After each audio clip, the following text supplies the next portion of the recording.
नमस्कार, आप देख रहे हैं यूपी न्यूज़ 9 और मैं हूं आपके साथ आरोही। और बात बिहार की उस सच्चाई की जहां कानून शराब के खिलाफ है, लेकिन शराब माफिया आज भी सिस्टम से तेज दौड़ रहे हैं। केंद्रीय मंत्री जीतन राम मांझी ने गया में साफ शब्दों में कहा कि नीतीश कुमार का शराबबंदी कानून अपने आप में बिल्कुल सही है।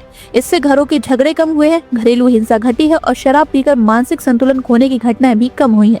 लेकिन मांझी ने ये भी कहा, जब गलत तरीके से कानून लागू होता है तो बोलना जरूरी हो जाता है। मांझी ने याद दिलाया कि शराबबंदी की तीसरी समीक्षा उनके कहने पर हुई थी। तब निर्देश साफ था, तस्करों और धंधेबाजों को पकड़ो, मजदूर और गरीब को नहीं, जो थकान मिटाने के लिए या दवा के नाम पर थोड़ी मात्रा लेकर चलता है।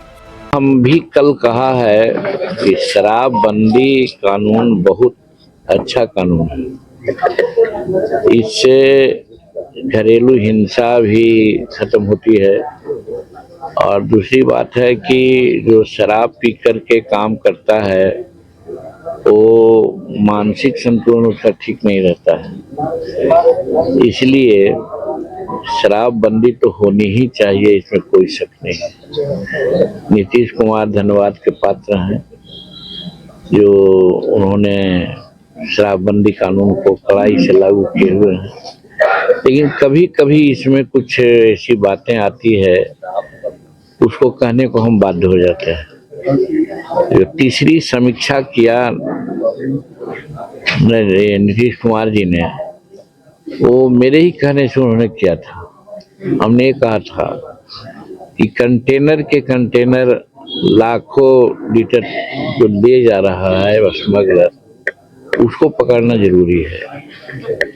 लेकिन जो मजदूर वर्ग का आदमी है, काम करके आता है, अगर कहीं वो 50 ग्राम पी लेता है या 100 ग्राम पी लेता है। लेकिन आज तस्वीर उल्टी है। मांझी ने आरोप लगाया कि गरीबों को पकड़कर जेल भेजा जा रहा है, जबकि बड़े तस्कर खुलेआम घूम रहे हैं। उन्होंने आंकड़े गिनाते हुए कहा कि शराबबंदी से जुड़े करीब 6 लाख केस बिहार में दर्ज हैं, जिनमें से 4 लाख लोग ऐसे हैं जो आदतन अपराधी नहीं है। ये सभी गरीब तबके से आते हैं। सबसे चौंकाने वाला खुलासा तब हुआ जब मांझी ने तस्करों के चुनावी करेक्शन की बात की। उन्होंने कहा कि आज कई शराब तस्कर 5 से 10 करोड़ रुपए खर्च कर चुनाव लड़ रहे हैं और जीत भी रहे हैं।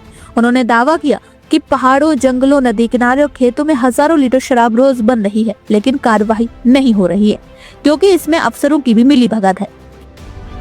इतना बड़े बड़े मार्केटियर्स हैं जो हजार लीटर, 2,000 लीटर शराब बनवाते हैं, बेचते हैं, और वे लोग तो इतना बड़ा तस्कर हो गए हैं कि बड़ा बड़ा चुनाव भी लड़ रहे हैं। लोग चुनाव को जीते भी हैं लोग, तो पकड़ तो उनकी होनी चाहिए, लेकिन उन पर कोई कार्रवाई नहीं हो पा रही है। इसमें मिलीभगत है हमारे पदाधिकारियों का, चाहे पुलिस पदाधिकारी हो, चाहे एक्साइज में लगे हुए पदाधिकारी हो, या और हमारे थाना उना के भी लोग हैं। और ये देखना चाहिए कि आज जिस पर कार्रवाई हो रही है वो कौन है।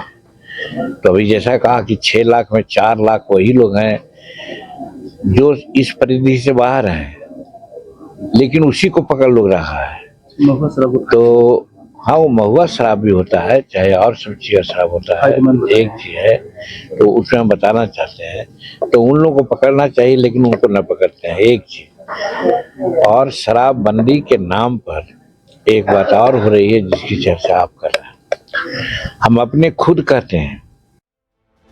मांझी के इस बयान के कुछ ही समय बाद गया जिले में एक बड़ी कार्रवाई सामने आ गई, जो उनके दावों को सीधा मजबूत करती है। गया के डोभी थाना क्षेत्र में उत्पादन विभाग की टीम ने एक ट्रक से अवैध विदेशी शराब का जखीरा पकड़ा। इस ट्रक में 310 कार्टून यानी कुल 13,320 बोतल विदेशी शराब बरामद की गई, जिसकी बाजार में कीमत लगभग 40 लाख रुपए बताई जा रही है। इस कार्रवाई में ट्रक चालक उदय कुमार को गिरफ्तार किया गया है, जो वैशाली जिले का रहने वाला है। हालांकि पूछताछ में वह शराब तस्करी से जुड़े नेटवर्क की पूरी जानकारी देने से बच रहा है। उत्पाद विभाग की अधिकारियों का कहना है कि इतनी बड़ी खेप से साफ है कि पीछे संगठित तस्करी गिरोह सक्रिय है। टीम अब पूरे नेटवर्क की परत दर परत जांच कर रही है। एक तरफ केंद्रीय मंत्री सिस्टम के इस खामियों पर उंगली उठा रहे हैं, तो वहीं दूसरी तरफ गया से आई ये कार्रवाई बताती है कि तस्करी का खेल अब भी पूरी ताकत से जारी है। अब सवाल बड़ा है, क्या कार्रवाई सिर्फ ड्राइवर तक सीमित रहेगी या असली माफिया तक भी कानून की पकड़ पहुंचेगी? तमाम जानकारी के लिए आप जुड़े रहिए यूपी न्यूज़ 9 के साथ। हर खबर सबसे पहले, सबसे सटीक। यूपी न्यूज 9 के लिए गया से मनोज कुमार की रिपोर्ट।